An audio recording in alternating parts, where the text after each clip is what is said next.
care about the Golden Globes too much. They're fun, I guess, if you're drunk.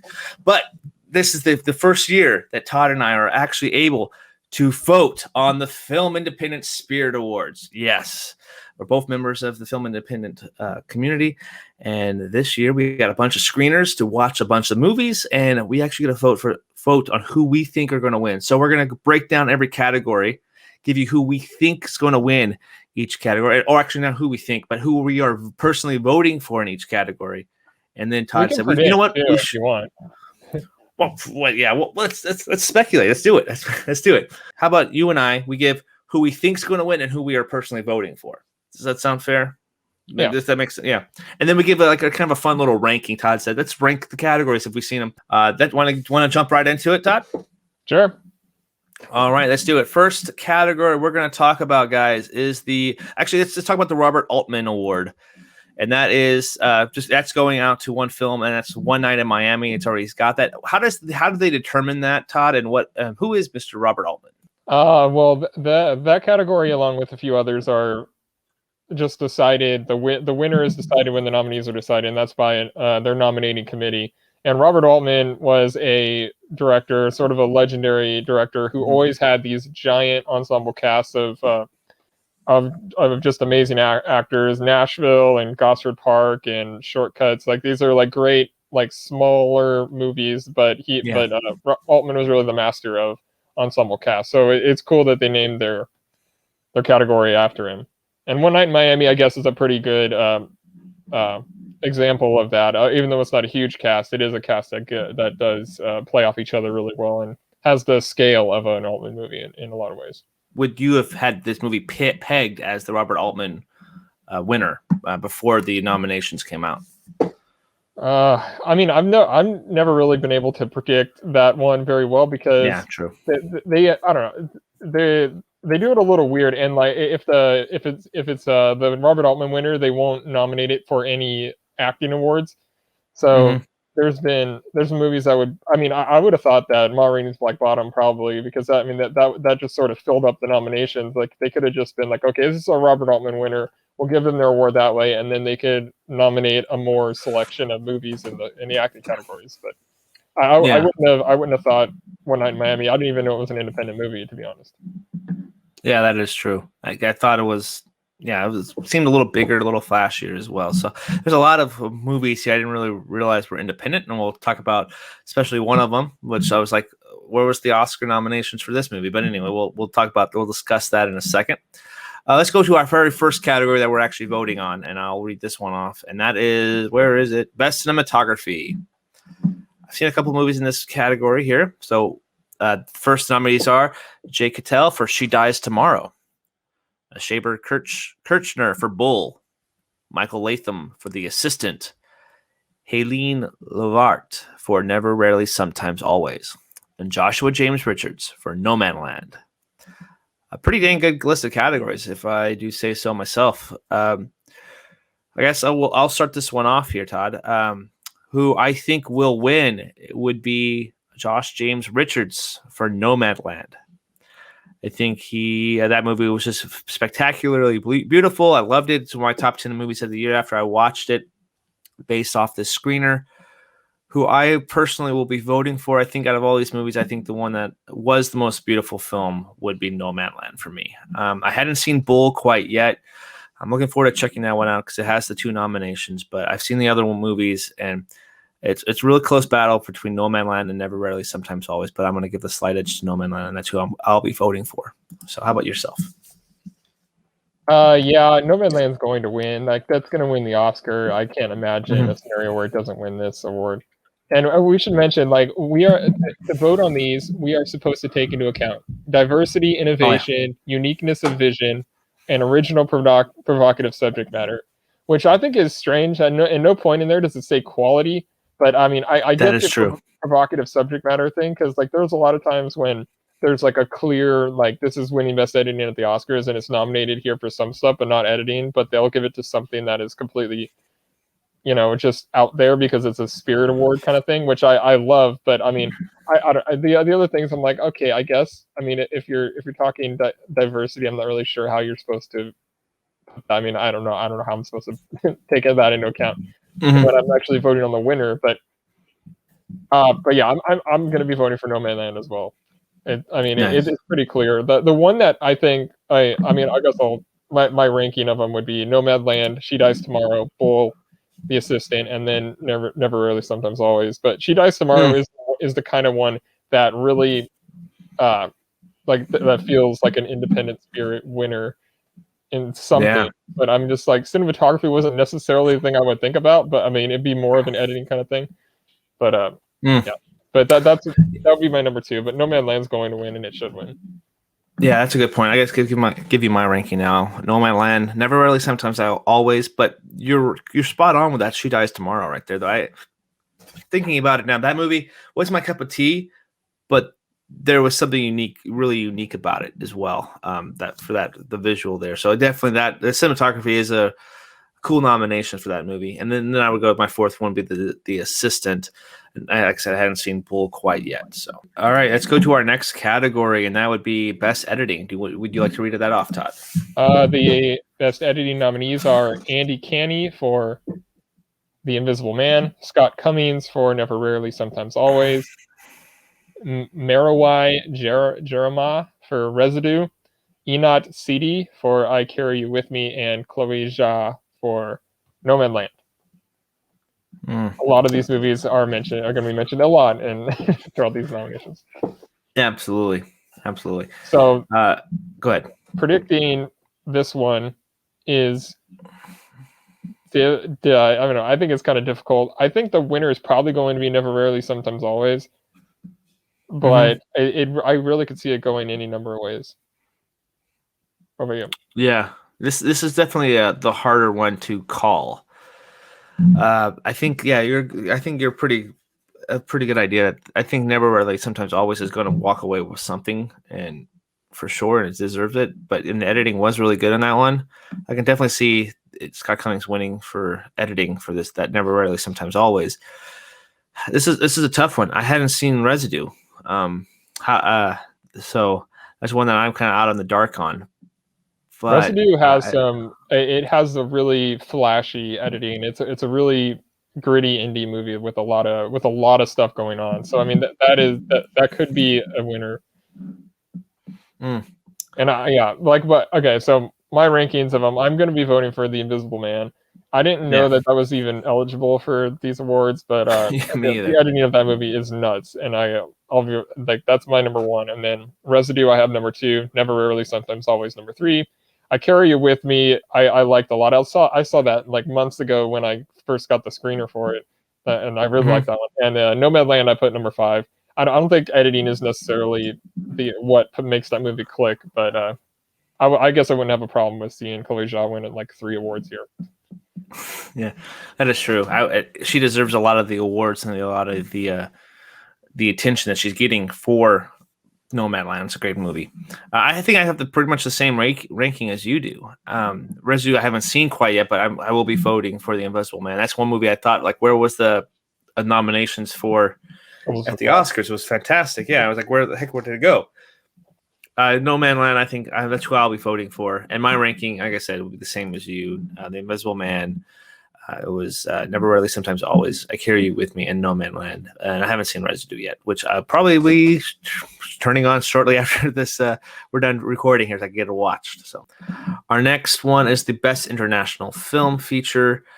And to be honest, I hadn't seen these ones. Unfortunately, I will not be talking much about these ones. So Todd, take it over. Take it away. So this is a good group of movies. Quo Vadis Aida is nominated for the Oscar. I imagine it probably is the favorite to win this award. That is my favorite. It's my favorite movie of 2021 so far. And Night of the Kings is not far behind. That is a great movie from the Ivory Coast, which I didn't even know had their own that were made films, but then Night of the Kings is my number 2. Preparations to Be Together for an Unknown Period of Time is another really interesting movie, and I don't know what to say about all these. I mean, about Bacurau is really weird, and The Disciple I thought was a little boring.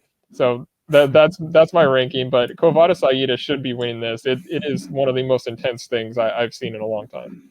Let's move on to the next category.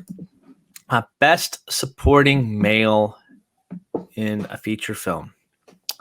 All right, Todd, you want to read this The one? nominees are Coleman Domingo for Ma Rainey's Black Bottom, Orion Lee for First Cow, Paul Raci for Sound of Metal, Glenn Turman for Ma Rainey's Black Bottom, and Benedict Wong for 9 Days.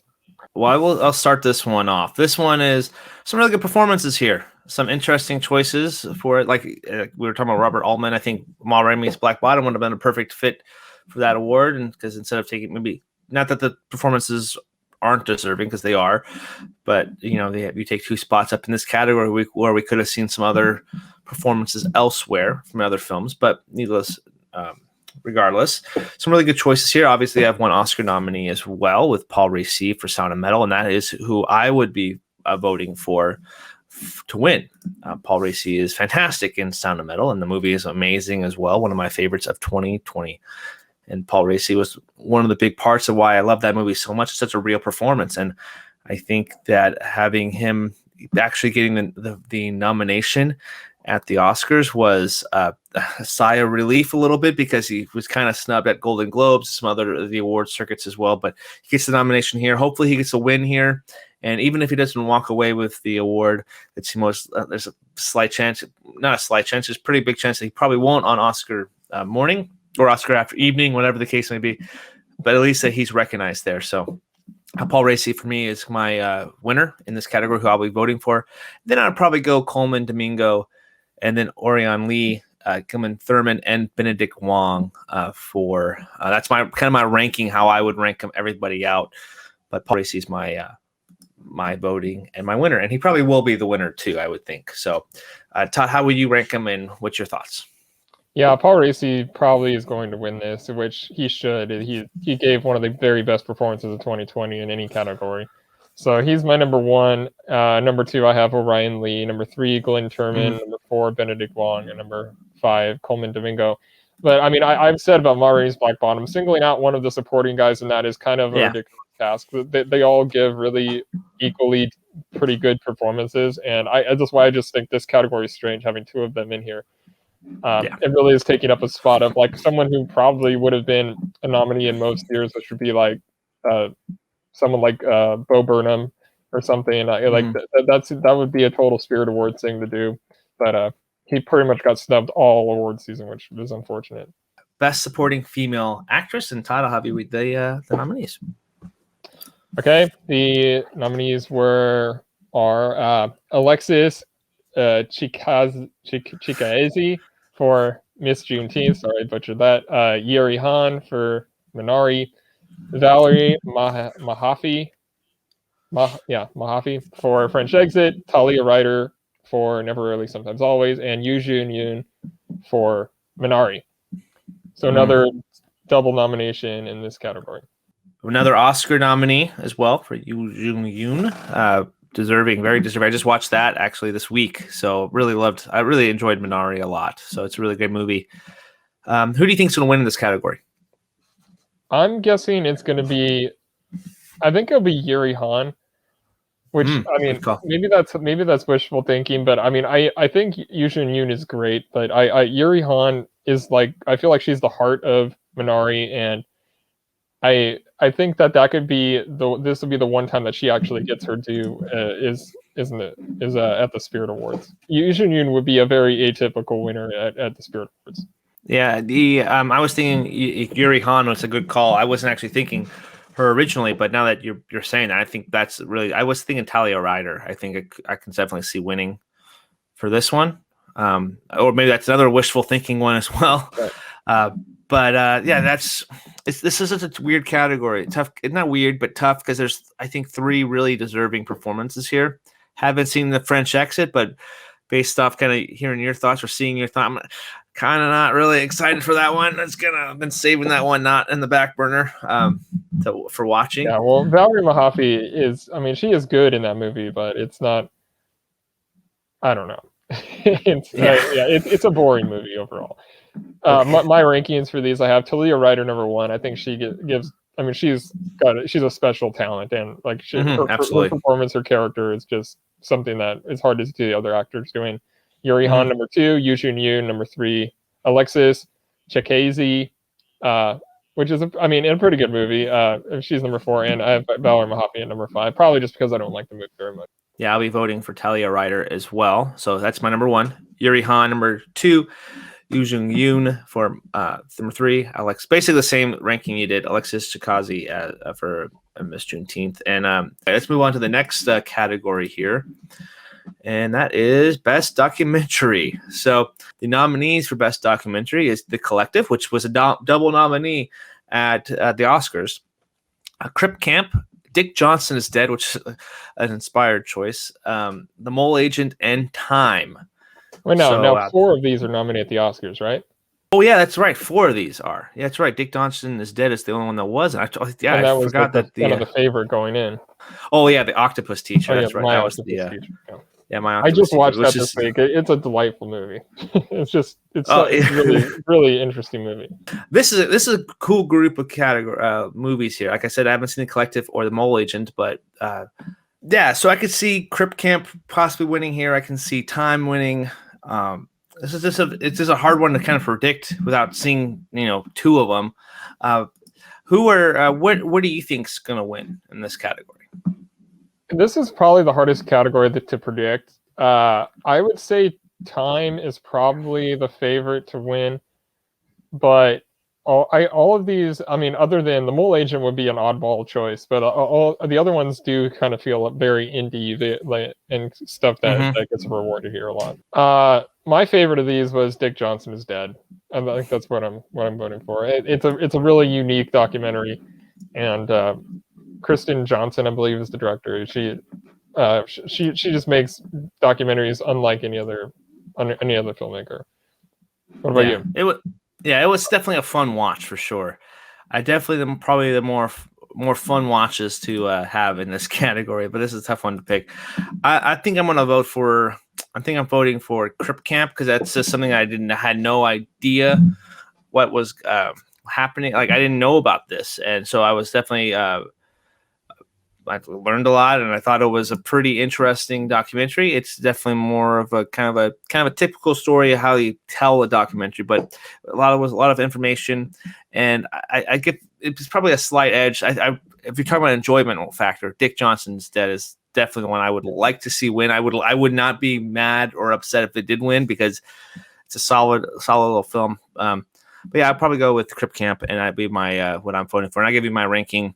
Probably go Crip Camp, Dick Johnson is Dead, Time, and that's what I've seen of the categories so far. How about yourself?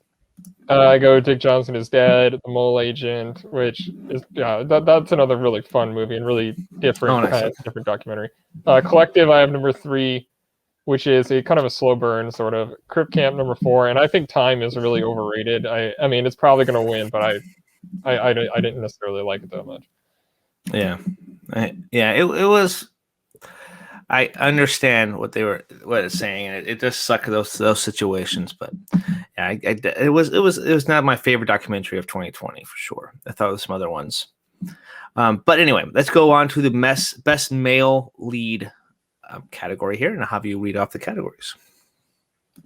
Okay, the nominees are, which is a really good group. Riz Ahmed for Sound of Metal, Chadwick Boseman for Ma Rainey's Black Bottom, Ardash Gurav for The White Tiger, Rob Morgan for Bull, and Stephen Yoon for Minari.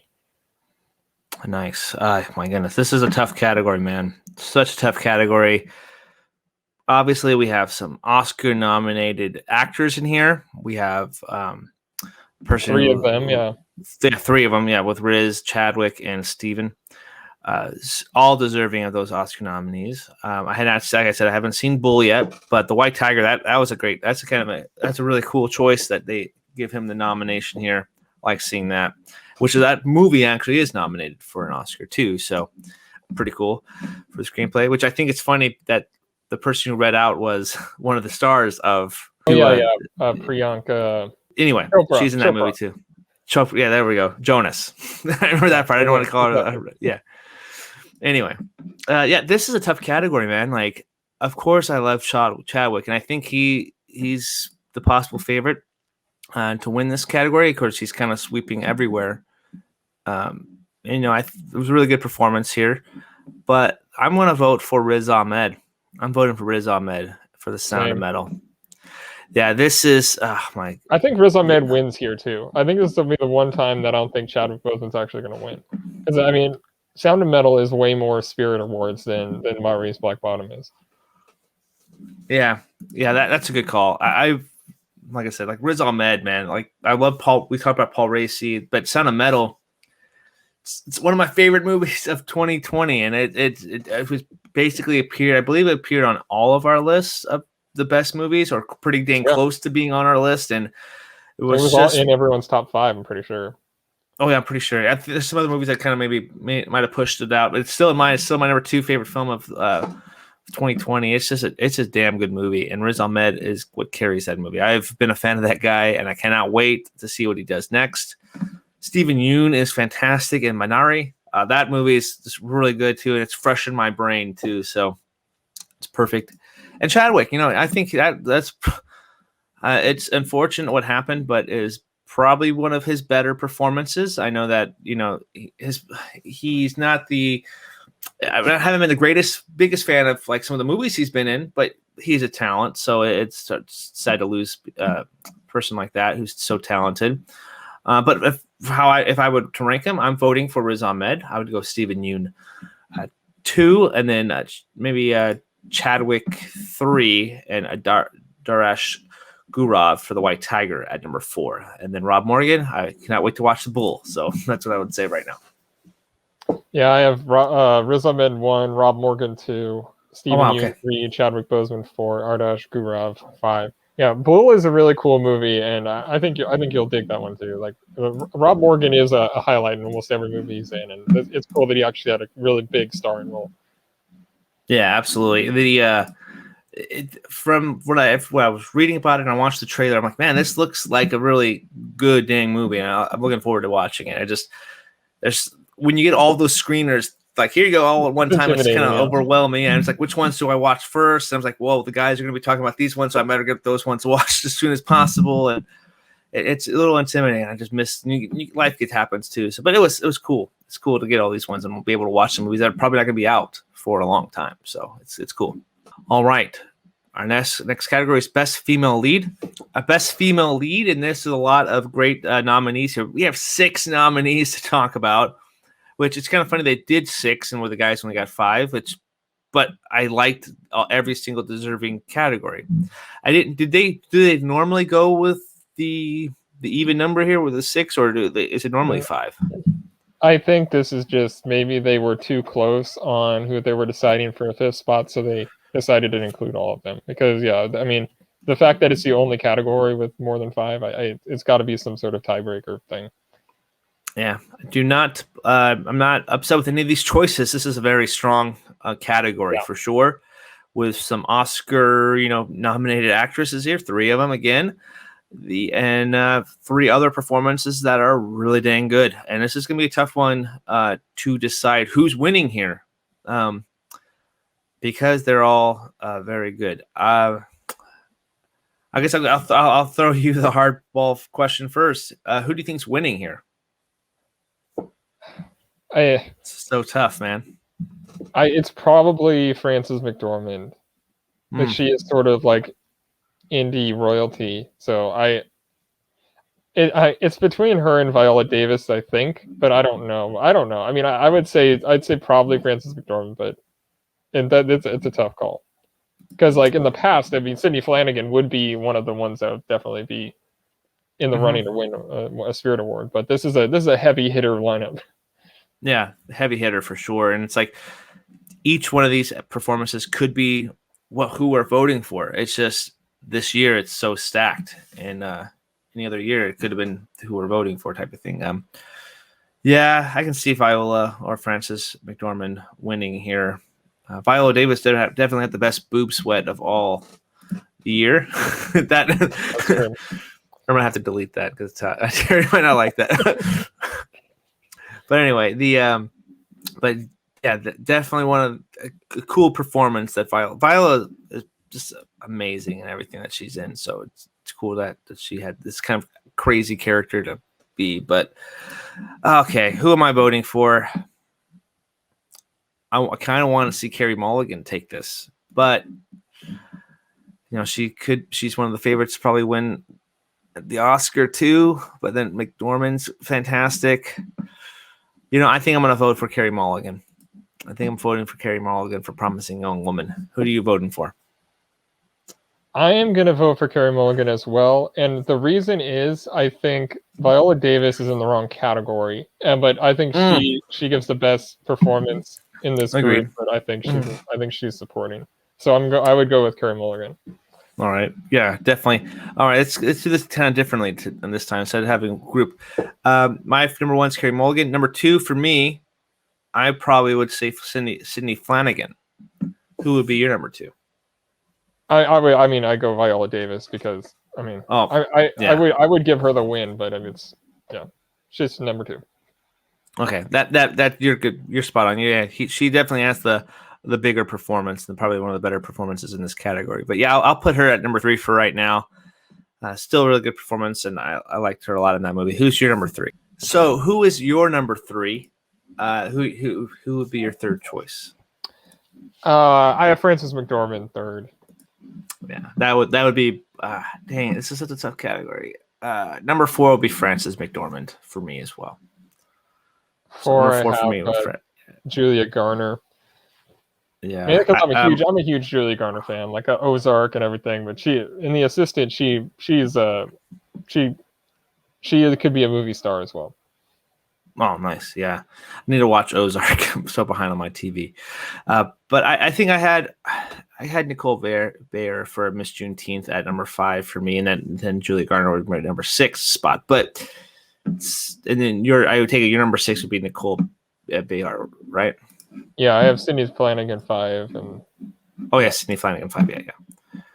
Yeah. Which just shows how tough this category is, because Sydney Flanagan was like my personal winner for like the longest time this year, last year. So such a tough category, and so many great performances. Like, it's tough to say like, oh, you're my 5th spot. Like, it's a bummer. You're my 6th spot. It's a bummer because some of these performances, like in any other year, could be winning. But yeah. All right. Let's move on to our next category that we're voting on, and that's the best first screenplay, which is another pretty dang cool one. And this is probably the coolest category that we get to vote on. This is just so dang awesome. A movie that probably should have been nominated for an Oscar. That would be a really cool nomination. But let's have you read off the categories for best first screenplay, Todd. Okay, the nominees are The Assistant, written by Kitty Green; Lapsus, written by Noah Hutton; Miss Juneteenth, written by Channing Godfrey Peoples; Palm Springs, written by Andy Ciara; and Straight Up, written by James Sweeney. What a cool category. Cool category for sure. Yeah. Who's winning? Who do you think is winning this one? It's probably going to be Palm Springs, which I didn't even know was eligible, but that's probably winning the category.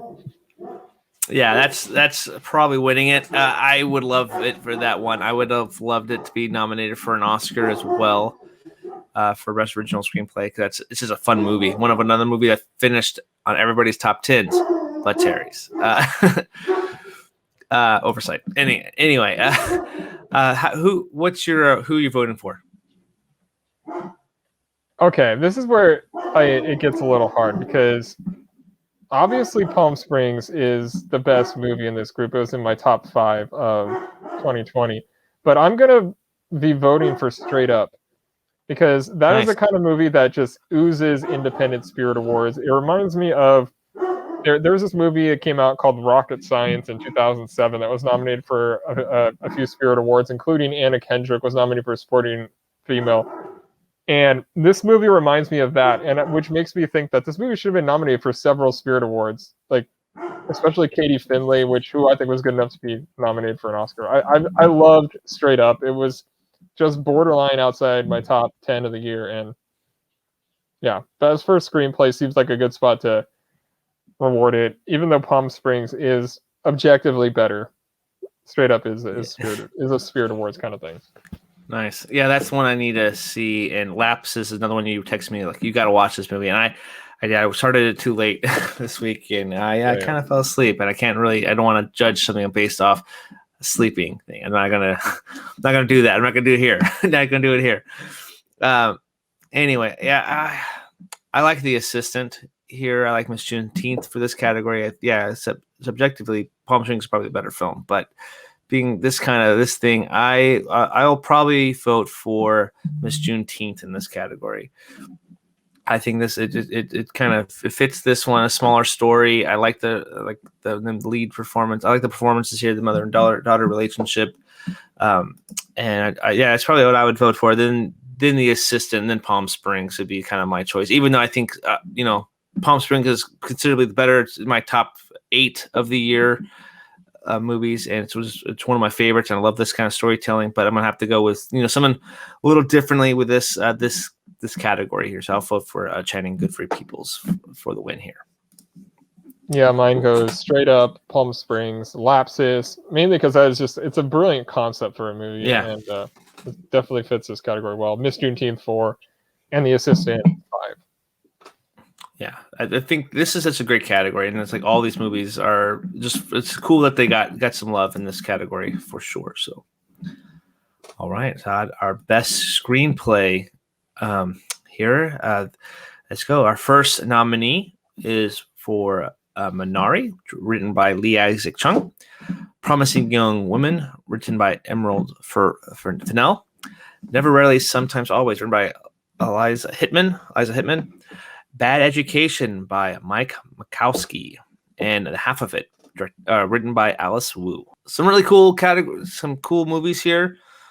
Some interesting ones, and some ones I didn't really care for. So a little bit of everything in this category for me. I didn't even know Bad Education was going to be eligible because that was a TV movie, and I don't know. Yeah, HBO, straight to HBO Max. Kind of a weird nomination. I kind of dug Hugh Jackman and Allison Janney in this movie, but yeah, the movie overall didn't have any staying power in my mind. So I kind of forgot. I gave it a pretty good rating, and then I kind of I was like, oh yeah, that movie did come out last year, didn't it? I totally forgot about it. So it kind of didn't have any staying power in my head. But this is a cool category. I think there's a really top heavy category for sure. Cool nominations for other people for writing here, but overall, I think who's winning this category, I don't think they're going to have to give something to Minari, and it's going to be Lee Isaac Chung taking this one for best screenplay. I really enjoyed this one a lot, and it's I would love to see Emerald Fennell win it here for Promising Young Woman. I think those are two of my front runners. But then, Never, Rarely, Sometimes, Always. This is why it's so tough now for voting. But I'm voting for Lee Isaac Chung for Minari. That's who I'll vote for. How about yourself? I think Promising Young Woman's probably going to win, but my vote is going to go for Never, Rarely, Sometimes, Always, because and that is I think that's going to win something, and it's nominated for a bunch of things, and this should be the spot that it takes the victory. Oh yeah, that's a really good point there too. I think it led nominations, or Minari and Never, Rarely, or one of those movies really led the nominations. So definitely, but they need to win something, and that's a good call. And the Never, Rarely, Sometimes, Always winning here. I wouldn't mind that at all. Wouldn't mind that one bit, because that's my number 2 pick to win this category. Number 3 would be Promising Young Woman. 4 would be Bad Education, and number 5 would be The Half of It. I actually didn't really care about that movie that much, so it was kind of like, okay, that's that. We had a nice argument about that on when we reviewed that movie back when it came out in August or whatever. Yeah, the review was flushing in my head as I was watching. I was like, yeah, I remember all this conversation. Terry and I dug that movie, and Zach, of course, hated it for some reason. I don't know. Yeah, I didn't hate it, but it was just like, yeah, okay, I watched it. But anyway, how would you rank the nominees? I would go Never, Really, Sometimes, Always, Promising Young Woman, Minari, The Half of It, and then Bad Education, which is a movie I just didn't really care for. But yeah, that makes sense. Yeah, that's good. There would have been a lot cooler nominees in here if they. I mean, I don't know where Sound of Metal is here. Maybe that was the first screenplay technically, but it wasn't nominated there either. So I don't know. Yeah, that's a good point. Where was that nomination? Because Sound of Metal was amazing. A lot of people love that movie too. It's weird. It's weird. All right. Best director. Todd, read off those nominees. For Best Director, the nominees are Lee Isaac Chung for Minari, Emerald Fennell for A Promising Young Woman, Eliza Hittman, Never Really Something's Always, Kelly Reichardt for First Cow, and Chloe Zhao for Nomadland. Oh, man, We it's have so cool. 3 Oscar nominees in this group. Yeah, A very two other really tough deserving category ones. anyway, yeah. Yeah, tough category here. I'm glad they're honoring these 3 main movies for Oscars as well, but I'm also loving seeing the 2 other ones. The First Cow and Never Really Sometimes Always here once again. Who do you think's winning this category? I don't think anything's stopping Chloe Zhao this Yeah. awards season, and this should be no different. Yeah, I definitely agree with that as well. She's going to be fantastic. The good money bet is how long until after she wins Best Director will that Eternals trailer drop for Marvel? That's the question.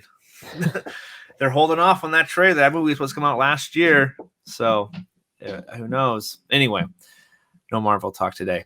Who are you voting for? I'll be voting for Chloe Zhao as well. Mm-hmm. It was one of the highest war directions of the year for sure, and she has a really unique vision, and I think she should have gotten more credit for the writer. But Nomadland is just, it's a great movie, and she is tremendous directing. Yeah, I'm definitely voting for Chloe Zhao for Nomadland as well. My next choice would be Promising Young Woman's Emerald Fennell. The direction for that was very unique and different, and especially we've seen stylized revenge movies like this before, but I thought was really entertaining and done, and especially being one of her first films that she's done. It was awesome. Lee Isaac Chung would be my number 3 choice for Minari, then Eliza Hittman for Never Really Sometimes Always, and then Kelly Reichardt for the First Cow. Really all different takes and different direction styles, so all 5 very unique films, to say the least. How about you?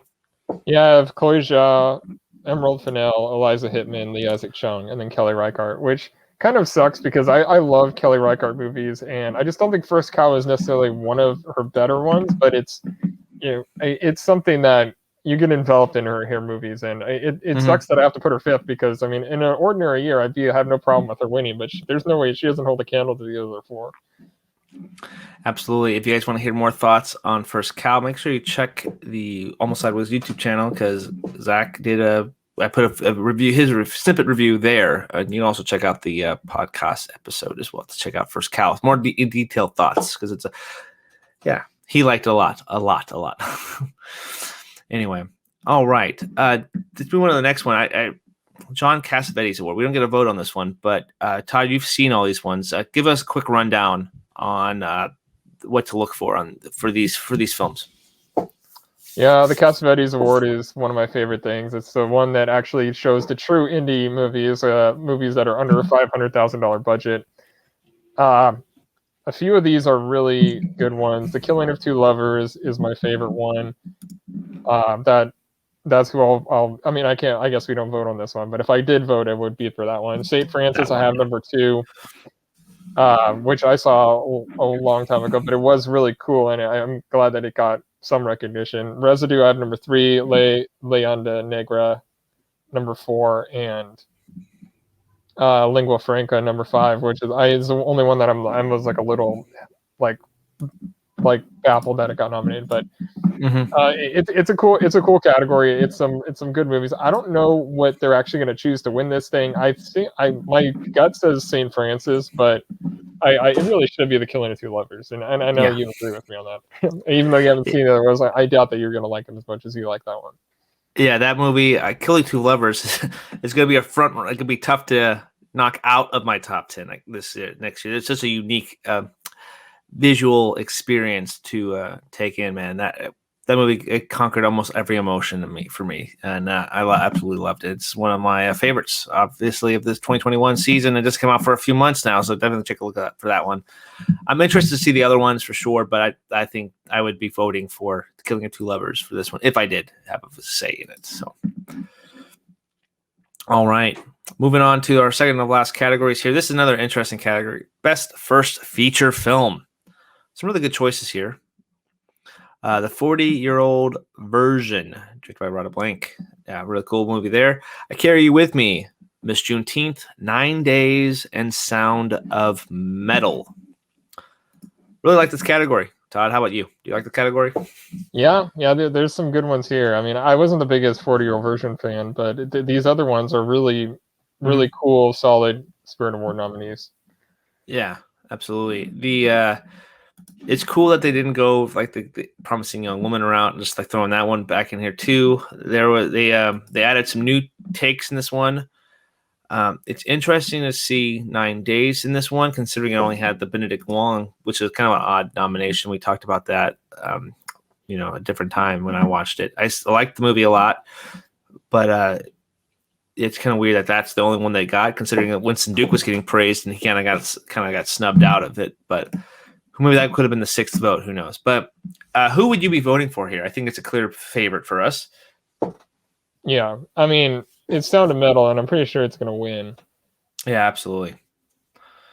Yeah, definitely agree. I think Sound of Metal's winning, and that's who I'll be voting for as well. How would you rank out the other nominees? Number 2, I have I Carry You With Me. Number 3, Miss Juneteenth. Number 4, 9 Days. And number 5, the 40-year-old version. Yeah, good call on all these ones. I would go Sound of Metal. That's who I'm voting for. Number 2 would be 9 Days. I Carry You With Me, number 3, 40-year-old version, number 4, and Miss Juneteenth, number 5. That's how I would rank them out. But other than, it's a cool group of movies here for sure. So I'm surprised they didn't have One Night in Miami in here. Like, this would be one of the ones that it still would have qualified for. I'm not sure what the deal is. That is weird. That's one I thought kind of was like, didn't get anything. Then I was like, oh, it's the Robert Altman. That's why. But it's still kind of weird. I'm still trying to get used to getting into like what qualifies, what doesn't, and it's just, I don't know. It's just kind of interesting to see. So, all right. Our last category is the best feature. Todd, have the honors. The nominees are First Cow, Ma Rainey's Black Bottom, Minari, Never Rarely, Sometimes Always, and Nomadland. What a good, pretty solid list of nominees here. I think I gave every movie here a positive but one movie. Positive rating on almostsideways.com. Make sure you check out all our reviews there, and make sure you subscribe to the podcast on Almost Sideways Movie Podcast. But all solid movies. You give all these movies positives, or is there's one as well? I have Ma Rainey's Black Bottom as a 2.5 stars. Yeah, that's what I had as well too. Yeah. Like I appreciate the performances, but yeah, it's a borderline 2.5 or borderline 3-star movie, but I have it 2.5 as well. But every other movie I really liked a lot. 2 of them were in my top 10. I think Never Rarely, Sometimes Always just got knocked out of my top 10 recently because I watched The Father. Anyway, won't mention that here, but that's a great movie. I'm thinking who's winning this one is going to be Nomadland. I have a feeling it's getting close to that Oscar season. I think there's only like 3. There's a couple movies that are kind of leaning front runner for Best Picture. Nomadland is up there. Minari is up there. I would have to think. So Nomadland is what I think is going to win this award. How about yourself? Yeah, it probably is going to win. The traditional choice would be Never Really, Sometimes Always. Absolutely. But the budget restrictions are kind of like hazy to me at this point with some of these other movies, but so it makes it so the true indie movies that are made for basically nothing, like Never Really, Sometimes Always, don't actually win these awards anymore. Mm-hmm. Yeah, that is kind of weird how you can have bigger budgeted movies with really big actors and directors, and then they're the ones who kind of gets put in these categories now. I'm also surprised Promising Young Woman's not nominated, considering it has actress, screenplay, and director. And then yeah, great point. And then it's weird. It also lost out in first feature too, so that's another one that's and everybody really loved that. Well, it wouldn't be eligible for both. I assume Sound of Metal would have been nominated if it wasn't a first feature. So I Oh, guess good. So Yeah, good point. I didn't even think about that, but yeah, that is her first movie. Yeah, it's just weird that that Promising Young Woman didn't get nominated in that category, at least for first feature. But this is I don't hate these 5 movies at all. I think they're all deserving to be here. I think it's they're a pretty good category here. Like I said, I'm voting for Nomadland. I think Nomadland is up there. Then I'll follow it up with uh, Never Really, Sometimes Always, Minari, First Cow, and then Ma Rainey's Black Bottom is what I would vote for if that's my ranking and who I would vote for my winner as well. How about Minari yourself, is Todd? getting my vote. Okay, good call. Then I'm taking Nomadland second, Never Really, Sometimes Always third, First Cow fourth, and Marie's Black Bottom fifth. What edges out Minari for you over Nomadland?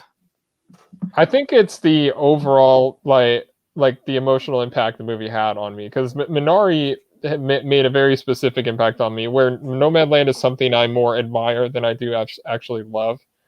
Okay, and so I think that gives it a little bit of a leg up. Nice. Yeah, good call. I can see my Best Picture. Like, I think Minari and Nomadland are front runners for Best Picture, or at least leading the pack for Best Picture at the Oscars. I kind of wishful thinking, hope The Father maybe sneaks into that conversation, because wow, what a wreck that I felt in my chest. Yeah. And of course, Dream would be Sound of Metal winning, but I don't necessarily know how likely that is. But yeah, it's interesting to see how these awards might affect the other bigger ones too, because we obviously director I think is going to Chloe Zhao for Oscars as well. But yeah, Nomadland or Minari I think is going to take this category, and I would not be upset with it. And who knows, maybe if one wins here, the other one wins at the later on for the Oscars too. So it's gonna be fun that we get a vote on these now. Yeah. Well, I mean, last year it would have been like a sweep anyway. I mean, Uncut Gems still would have won everything, so we would have voted for it. Yeah, that is true. And speaking of which, it's coming up to that 6-month mark. We need to do another deep dive. Every 6 months, yeah. Every 6 months, do a deep dive Uncut Gems. And then anyway, that's what we're voting for at this year's 2021 Independent Spirit Awards. I run down the TV categories. Oh yeah, let's run down those. I totally forgot about those. That's I'll back it up here because you've seen the TV categories. We're gonna go here. We're gonna do a best new scripted series. I'll read off the categories for this one. We have I May Destroy You, Little America, Small Axe, Unorthodox, and A Teacher. Todd, what's your ranking and who you're voting for? So this is interesting because this category isn't really reflective of the best TV that I watched when I was watching the nominees, but I'm going to be voting for A Teacher because that's the one that actually compelled me to go and watch the rest of the season, because we got like one episode or like a few episodes. Yeah. That one I actually was interested enough to keep watching, but I will say the best episode I watched was I May Destroy You.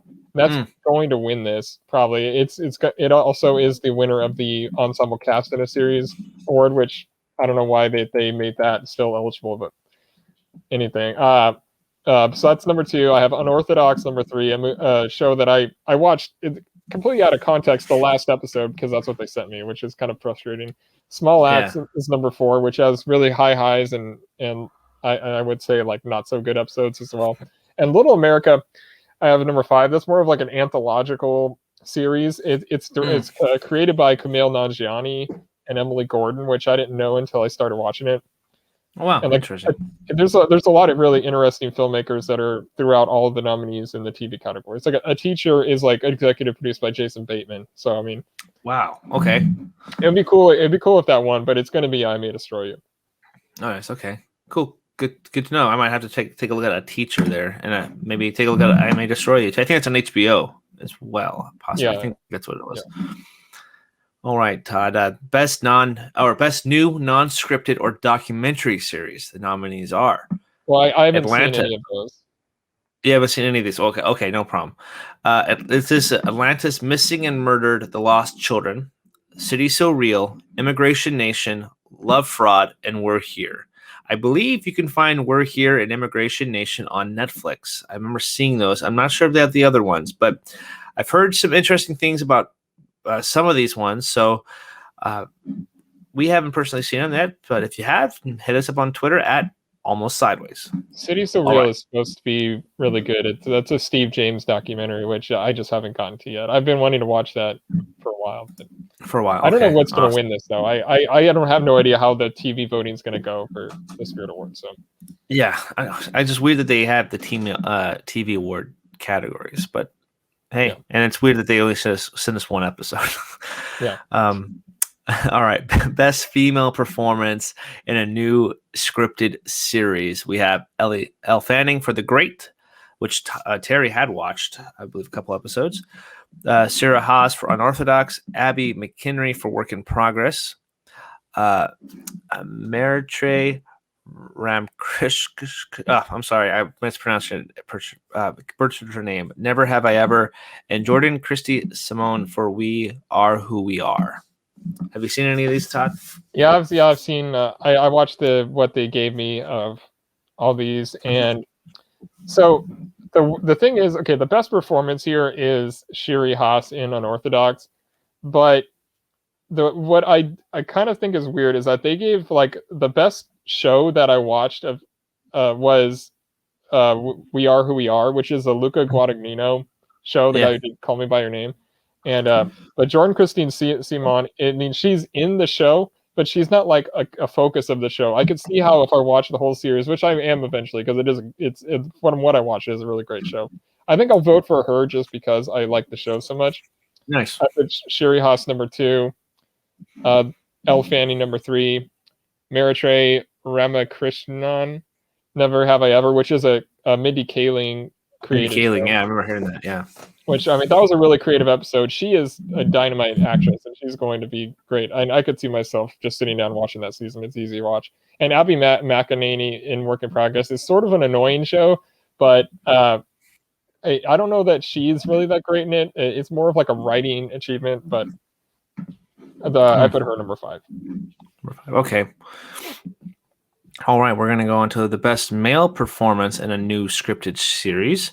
We have Adam Ali for Little America, Nico Anana, or I mispronounced her name, P-Valley, Confidence for Little America, Amit Rehav for Unorthodox, and Harold Torres for 000. So right, 000 is another one that it's a great episode, and Harold Torres isn't the focus of it. So I think I'm going to vote for that because I will eventually watch the whole show. But the best performance is probably Adam Ali for Little America, Nico Anand I have 3rd, Confidence number 4, and Amit Rahav, which I could see. I watched the last episode, and he's not in it that much. I could see him having a great arc in the show, but I just didn't see it from what they what they showed me. But 000 is really good. It's created by the guy who directed the second Sicario movie. It's about like this cocaine shipment going from South America and all the way through its process to eventually Europe, and like Gabriel Byrne is in it. It's a really interesting show, and I had never heard of it. It's an HBO show. Oh wow, okay. I'm gonna have to take a look at that show too. Some really good TV. I'm so far behind again. And then we already mentioned too, best ensemble cast in a new scripted series is the winner. The winner is I May Destroy You. Would be curious to see what the other nominees would have been, but we don't have those here. So it's just that for TV. So there we go. All righty. Well, I think that's anything. Any closing remarks for you, Todd, before we wrap it up today? Well, I just can't wait for the ceremony. And I mean, I know like the SAG Awards are tomorrow. We got the BAFTAs coming up, and then Spirit Awards and the Oscars. Like, I love this time of year. I can't wait for this long extended Oscar season to finally come to its fruition. Yeah, heck yes. It's been a weird year for sure. And we just talked about the Spirit Awards, but the Oscar nominees are already out there.